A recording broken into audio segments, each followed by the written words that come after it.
നമുക്കിത് ചെറുകുന്ന് അമ്പലത്തിൽ വരെ ഒന്ന് പോയിട്ട് വന്നാലോ? അപ്പം ഞാനും എൻ്റെ കുറേ ഫ്രണ്ട്സും കൂടിയിട്ടാണ് ഇന്ന് ചെറുകുന്ന് അമ്പലത്തിലേക്ക് പോകുന്നത്. എല്ലാവരും ഒരുമിച്ചല്ല പോകുന്നത്, എല്ലാവരും വേറെ വേറെ പോകുന്നത്. അമ്പലത്തിൽ വെച്ച് മീറ്റ് ചെയ്യാമെന്നാണ് നമ്മൾ പറഞ്ഞിട്ടുള്ളത്.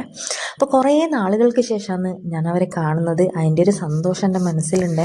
എന്നത്തെയും പോലെ ഞാൻ ഫസ്റ്റ് ബസ് സ്റ്റോപ്പിലെത്തി. ഞാൻ പിന്നെ അരമണിക്കൂർ ബസ് സ്റ്റോപ്പിൽ പോസ്റ്റ് ആയ ശേഷം എൻ്റെ ഒരു ഫ്രണ്ടും കൂടി എത്തിയിട്ടുണ്ട്. അങ്ങനെ ഞാനും ഓളും കൂടിയിട്ടാണ് അമ്പലത്തിലേക്ക് പോകുന്നത്. അപ്പോൾ നമുക്ക് വഴിയൊന്നും അറിയുന്നുണ്ടായിട്ടില്ല. അങ്ങനെ ചോദിച്ച് നമ്മളിത് അമ്പലത്തിലേക്ക് എത്താനായിട്ടുണ്ട്.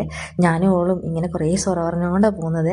കുറേ നാളുകൾക്ക് ശേഷം കാണുന്നത് എന്നുള്ളതൊന്നും മനസ്സിലുണ്ടായിട്ടില്ല. അത്രയും ഇന്നലെ കണ്ട് സംസാരിച്ച മാതിരി തന്നെ നമ്മളെ സംസാരം ഉണ്ടായത്. അപ്പോൾ ഇതാ നമ്മൾ ചെറുകുന്ന് അമ്പലത്തിലേക്ക് എത്തിയിട്ടുണ്ട്.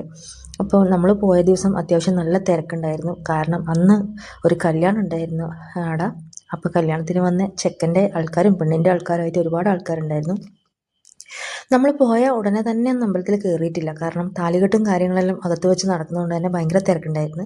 അപ്പോൾ അതൊന്ന് കഴിയട്ടെ എന്ന് വിചാരിച്ച് നമ്മൾ പുറത്ത് വെയിറ്റ് ചെയ്യാന്നുണ്ടായത്. പിന്നെ നമ്മൾ തൊഴുതിറങ്ങി ശേഷം നമ്മൾ ചിറ കാണാൻ പോയി. നട്ടുച്ച സമയത്ത് ചിറ കാണാൻ പോയത് നമ്മൾ മാത്രമേ ഉണ്ടായിട്ടില്ല. കാരണം ഒരുവിധ ആൾക്കാരെല്ലാം തണൽ തേടി നിൽക്കുമ്പോൾ നമ്മളിതാ നട്ടപ്പൊരിയുന്ന വെയിലത്ത് നമ്മൾ ചിറേൻ്റെ സൈഡിലാണ് ഉണ്ടായത്. പിന്നെ കുറേ ഫോട്ടോ പിടിക്കലും വീഡിയോ എടുക്കലും എല്ലാം കൊണ്ട് നമ്മൾ കുറച്ച് സമയം നടന്ന് ചിലവഴിച്ച് അത് കഴിഞ്ഞ് നമ്മളിതാ ഭക്ഷണം കഴിക്കാൻ വേണ്ടി വന്നു. അപ്പോൾ ഇവിടുത്തെ പ്രത്യേകത എന്ന് പറഞ്ഞാൽ നിലത്ത് ചമ്രം പടിഞ്ഞിരുന്നിട്ടാണ് ഭക്ഷണം കഴിക്കേണ്ടത്. ആദ്യം ഇല കൊണ്ടുവച്ചു, അത് കഴിഞ്ഞ് ഒരു കറി വന്നു, അതിന് ശേഷം ചോറ് വിളമ്പുന്നുണ്ട്. ചോറ് വിളമ്പുന്ന സ്റ്റൈൽ എന്ന് പറഞ്ഞാൽ മുറത്തിനെ കൊണ്ട് ഇങ്ങനെ തട്ടിത്തട്ടിയിട്ടാണ് ഇടുന്നത്. അപ്പോൾ അതും ഒരു പ്രത്യേക അനുഭവമായിരുന്നു.